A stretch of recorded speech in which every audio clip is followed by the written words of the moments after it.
Hi guys, this is Anisha's Physics, Chemistry and Maths. So இந்த வீடியோவில் பார்த்தோம் அப்படின்னா 12th Physics Lesson 7 Wave Optics most important 5 marks தான் பார்க்க போகிறோம். ஸோ இந்த வீடியோ எல்லாத்துக்கும் ரொம்ப இம்பார்ட்டண்ட்டாக இருக்கும். ஏன் அப்படின்னா இப்போ வந்து செகண்ட் மிட்டம் வரப்போகுது. ஸோ செகண்ட் மிட்டம் வந்து பார்த்தோம் அப்படின்னா சிலபஸ் வந்து 7th சாப்டர்லேருந்து ஆரம்பிக்குது. ஸோ நான் இது வந்து டீச்சிங் வீடியோ வந்து 7th லெசன்லேருந்து தான் ஸ்டார்ட் பண்ணலான்னு இருக்கேன். பிகாஸ் செகண்ட் மிட்டம் வந்து இப்போது வரப்போகுது, நெக்ஸ்ட் வீக்கில் வந்து வரப்போகுது. ஸோ அதனால எல்லாருக்கும் யூஸ்ஃபுல்லாகவும் இருக்கும். ஸோ அதனால் 7th சாப்டர்லேருந்து தான் டீச்சிங் வீடியோ ஸ்டார்ட் பண்ணுவேன். அதுக்கப்புறமேட்டு தான் மற்ற சாப்டர்ஸ்லாம் போவேன். ஆஃப் இயர்லிக்குள்ளே ஓரளவுக்கு கவர் பண்ணிடுவேன்.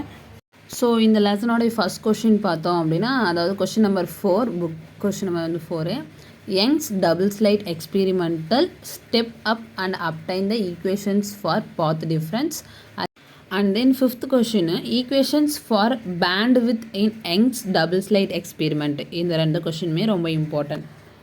நெக்ஸ்ட் கொஷின் பார்த்தோம் அப்படின்னா question number 12, discuss about simple microscope and obtain the equations for magnification for near point focusing and normal focusing. So in the question, and then 13th question, compound microscope and obtain the equations for the magnification. So டோட்டலாக இந்த லெசன்ஸில் பார்த்தோம் அப்படின்னா long answer question 17 இருக்குது. அதில் நான் வந்து 4 question தான் most important question கொடுத்துருக்கேன்.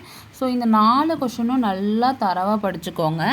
அண்ட் தென் இதில் மோஸ்ட்லி 3 மார்க்ஸ் இதெல்லாம் நிறைய கேட்கலாம். ஸோ இந்த 5 மார்க்ஸ் எக்ஸ்பிளைன் பண்ணிவிட்டு அதுக்கப்புறமா நாம் வந்து பப்ளிக்குள்ளே அந்த 2 மார்க்ஸ் 3 மார்க்ஸ்லாம் கவர் பண்ணிக்கலாம். ஓகேங்களா? ஸோ இந்த 4 கொஷினும் இந்த லெசனில் தரவாக படிச்சுக்கோங்க. நான் வந்து டீச்சிங் வீடியோ கூடிய சீக்கிரம் அப்லோட் பண்ணிடுவேன்.